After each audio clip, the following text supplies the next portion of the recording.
This video is brought to you by Dell Gaming, featuring Intel Core i7 processors.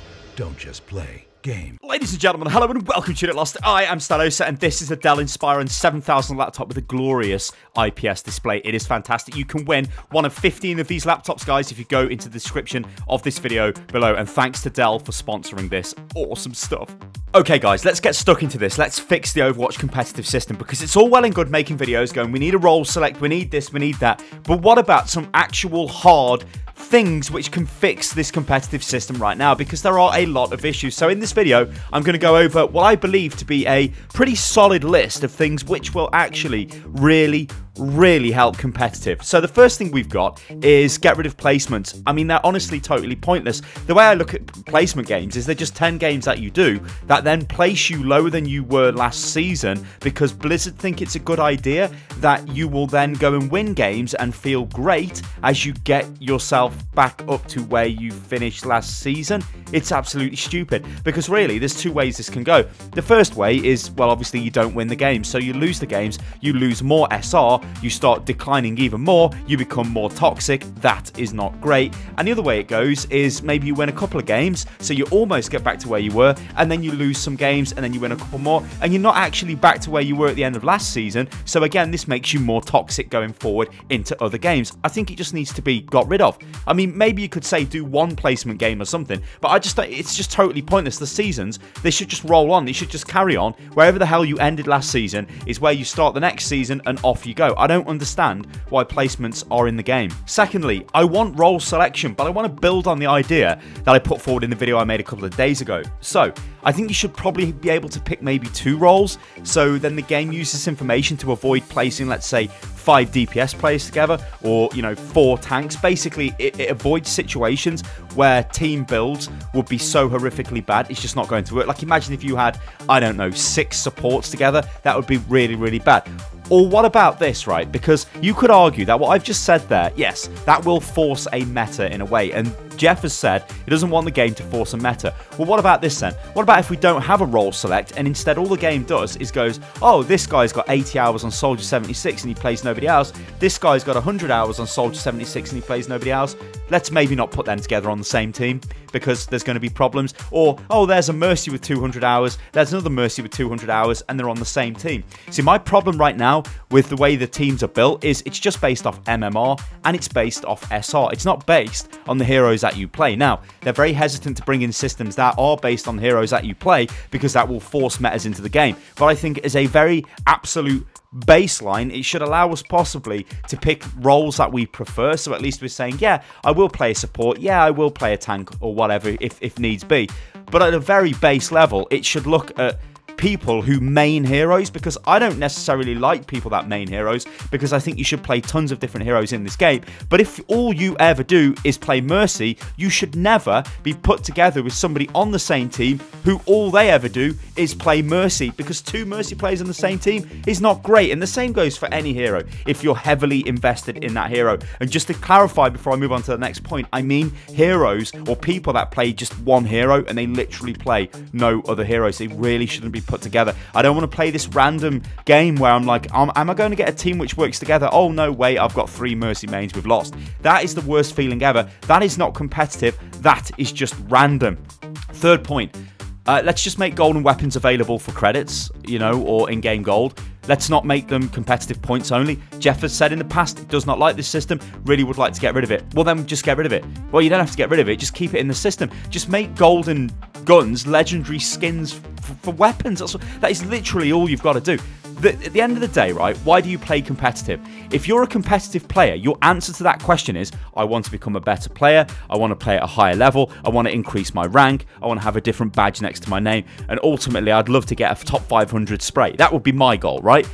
None of those are, I want a golden weapon. If you ask somebody who is not interested in competitive, who is more inclined to just play casually with Overwatch, which, is fine. I'm not saying casual people are bad, Overwatch is great because you can play it casually, you can play it competitively and all of that. But you will get people, as I said, if they've answered that question I just put forward and said, oh, I just want the golden weapon, those people are not interested in competitive. They should not be in competitive. There should not be a system which is enabling or incentivizing these people to go into competitive. They're just not wanted. They don't want to play in that game mode, so why give them a reason to do it? It's very strange. It really needs to be changed. Okay, so next up, I think we honestly need a sort of low priority lever queue. Now, there's going to be people out there who are going to go, Sty, you can't do that because the game's disconnected randomly, my internet went down or whatever. Yes, that's happened to me, that's happened to everyone. What I mean is people who constantly leave games. These people are very easy to identify, and the game does kind of take action towards them, I do believe. But what I don't want is people who are just leaving a couple of games every now and again to just be in my game, because there's a very high chance that player will leave the game again. They should be got rid of and put into a different queue. I don't want these people in my competitive games, because there's more chance they'll leave, there's more chance of it being not a competitive game, and obviously with their actions it's going to breed more toxicity in the environment, so I don't want it. The real kicker here is Heroes of the Storm is a Blizzard game, and they've got this, so I don't understand why they can't use the same type of mentality with Overwatch. Now, I get there are different teams. I believe Team 4 is the Overwatch team within Blizzard, and there are all the other different teams, like 1, 2, 3, 4, etc., etc., for the different games, like Hearthstone, World of Warcraft, Heroes of the Storm. But they do cross over, they do share expertise between each other, and right now Overwatch has got the worst competitive system, and there are systems in other games which possibly they could look at to bring into Overwatch that would make it a more competitive environment. Now, this is actually a pretty controversial one, because I think this could be abuse, so I almost removed this, but I just want to put this out there anyway. But what happens if you tell people that they have been reported? Now, what I mean by that is I don't mean tell the person who put the report in. So if I write a report and go, Steakbake was the most toxic player I've ever played with in my life, Blizzard, he is the worst ever, and then Blizzard take action against him, and then they send me a message and go, hey, Sty, yeah, we banned that guy because you didn't like him, and I'm thinking, yeah, that's great. So then I'm going to start maybe going, I don't know, making posts on the internet, or, you know, doing random stuff like, yeah, I got this guy banned, haha. Blizzard will never tell you that they've taken action based off your report. However, why don't they tell the person that is receiving reports? So imagine if you received 10 reports, you know, after a day of play. If you're getting reported 10 times, well, you're obviously doing something that's causing people to report you, right? Now, the question is, why are they reporting you, and what would trigger a system that flags your account? So, you know, when you go into the game and you've left a lot of don't leave competitive games, you've left quick play games. This happens to me sometimes, right? And it'll say at the bottom, you're getting a leavers penalty, so minus 75% XP, because you've left a lot of games in quick play. Now, obviously, leaving quick play is not really that much of an issue, because somebody just gets put straight back into your slot and it's great. Leaving in competitive is the worst thing ever, never do that. But that warning message it gives you, why doesn't it give you that message if you have been reported multiple times for the same thing, right? Now, obviously, I get, if you're playing like Widowmaker constantly and you're being reported for being not a team player, right?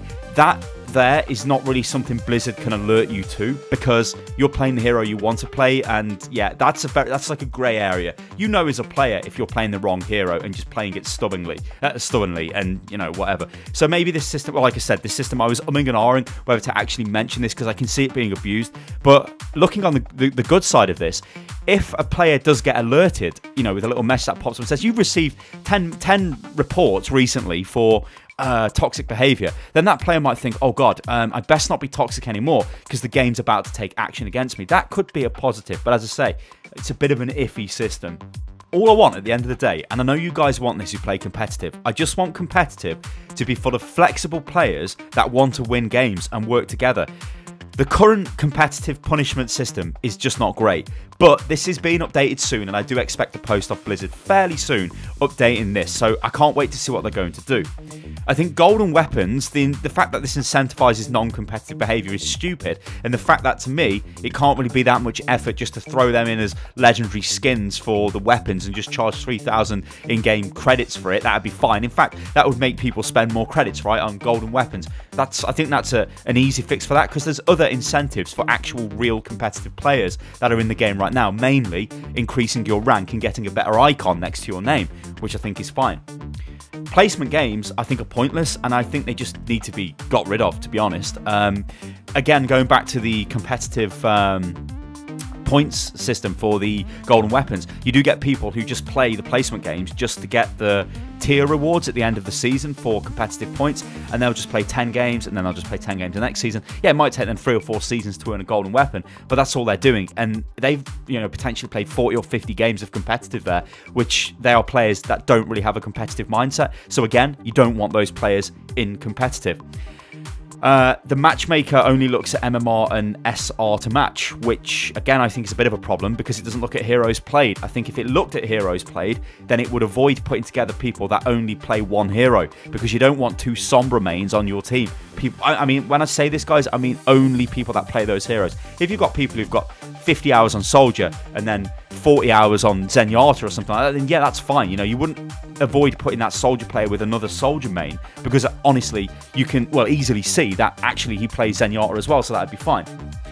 I just want to try and reduce the random elements to this game. I mean, I suppose at the end of the day, it's not Hearthstone. Sick burn. Guys, let me know what you think about all of this in the comments below. This has been a detailed video. This has been something I've been putting together for a while. I had loads of other things. I honestly believe that like a guild-based system would actually be pretty good in Overwatch, and I've kind of covered this before, but that would be a massive sweeping change, and maybe that'll come in the future, because if you think about it, if people get to know who you are, much like, I suppose, World of Warcraft, you're less inclined to be a toxic jerk. Like, if in Overwatch right now, nobody knows who you are, nobody cares. You can just play loads of games, you won't even see the same people again unless you get to the top of the ladder. Then you will start seeing the same names and stuff like that. So you can be toxic, you just don't care. It's very anonymous, and that's honestly not great. But yeah, like I said, a guild kind of system, you know, some sort of community tools or whatever, you know, or an Overwatch sort of division or whatever, that would be a lot to implement. I just wanted to try and cut this down to things which I think are doable in a fairly short time span. Now remember, I'm not a game developer, I'm not a programmer, I'm not any of this, so a lot of this might be ridiculous, but let me know, guys, if you agree with anything of what I've said in this video, and come up with your own ideas in the comments below. Alright guys, I've been Stylosa, this is Unit Lost. If you enjoyed the video, then like the video, subscribe to the channel, and you can follow me on Twitter, which is @UnitLostGaming. And yeah, let's make competitive, you know, I want to say great again, but I think I've used that as a video title before. But let's make competitive good, ladies and gentlemen. That's all I want, is a real competitive system that I actually want to play day in, day out, like I used to when Overwatch first came out, but now, not so much. Alright guys, I'll catch you on the next one. Toodaloo.